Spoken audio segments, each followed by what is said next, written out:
Well, just imagine sitting in your lounge, nice and comfy on your couch and up on the wall, beautiful family portraits, and Rover the dog sitting down there thinking, well, hang on, I missed out. Hey, where am I in this photo? Animals get left out on family portraits. To tell us more, Tony Bland. Hey, Tony. Hello, how you doing? I'm good. Good to be here. We're going to get on to animals in a minute, your portraits, but you're an optometrist. Yes, I work in McClellan Optometrist around on Pukewato Street, and you know, I've always had a bit of interest in photography, and you know, like I said, it has a bit of an optical tie-in, and you know, it's something that we've always enjoyed too, having a go with photographing the dogs, and you know, it's lots of fun. Because they do miss out, eh?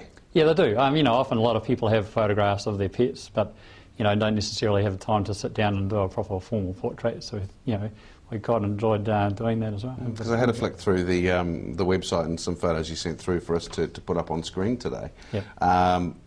And gorgeous photos. Yes, yeah, we've got a really good lens that takes really nice portraits. And what I've learnt with the dogs too is that, you know, a lot of them are either white or brown or black, and they look really good against a green background. So we find it's really good just taking them, you know, generally with the grass in the background or some trees, and you can get some really nice photos.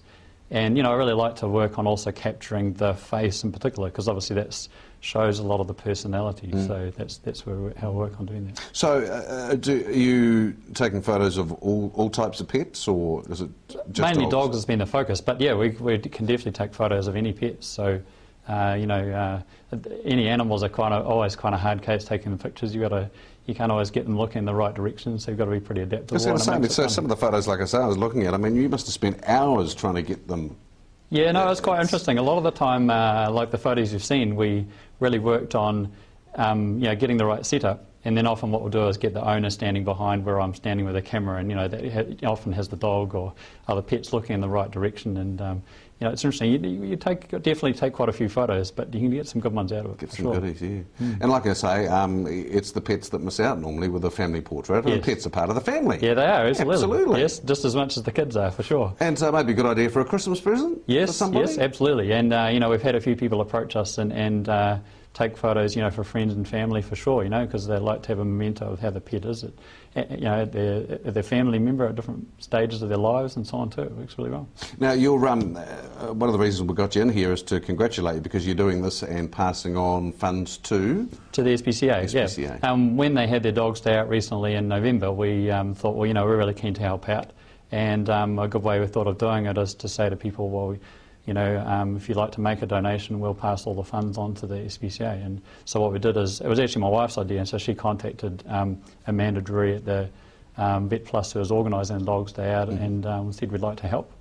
And we ended up printing an A4 size picture for each person, and then gave them a copy of all their photos on a disc as well, so they could, you know, do their own thing with them too, and print them out and do different things. That's fantastic. Yeah, and it was really well received. We were really rapt. A lot of people really appreciated it, and the advantage of the digital is you can do so much with the photos nowadays too. So by giving them the photos for themselves, you know, when you look online, you can make T-shirts and all kinds of gifts and puzzles and, you know, whatever you like with the photographs. Now, and you know, it really means that, you know, when it's your own family member like that, you can really personalise the situation. So is this something you plan to do long term? Yeah, we've thought about, what I'd like to do is, we've talked about approaching the SPCA, and we've talked about perhaps, you know, for the people who are adopting the pets there, is to say, well, you know, we'd like to offer you a free portrait, and you know, you can get in touch with us, and that gives them an incentive as well, another reason to go along and adopt from the SPCA too, because they have plenty of pets there.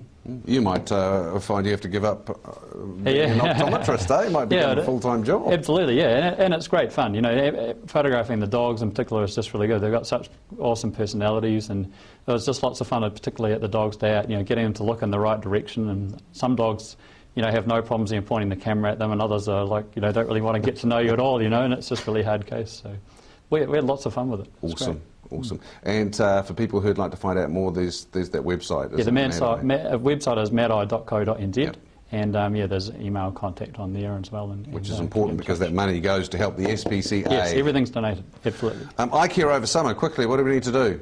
Protect your eyes from the ultraviolet. Yep. There's really good association with you know, ultraviolet causing long-term sun damage to the eyes, so sunglasses, and you know, it's basically like the sunblock for your skin, protecting your eyes as well.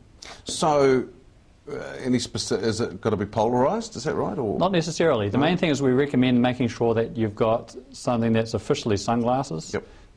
Because they're designed, if they're called sunglasses, the regulations are that they've got to block out 100% of the ultraviolet light, which is what causes the damage to your eyes. And polarised is more effective at cutting down the glare compared to normal sunglasses. So we always talk to people about it being like a pair of sunglasses with an extra set of Venetian blinds on the front. So again, it's more restful on your eyes, particularly if you're near water or the snow or even for driving and so on. So look after them over summer. Absolutely. Yep. And don't forget the pets at Christmas time. Yes, absolutely. Tony, thanks for coming on. Great, cheers. You're welcome. Appreciate it.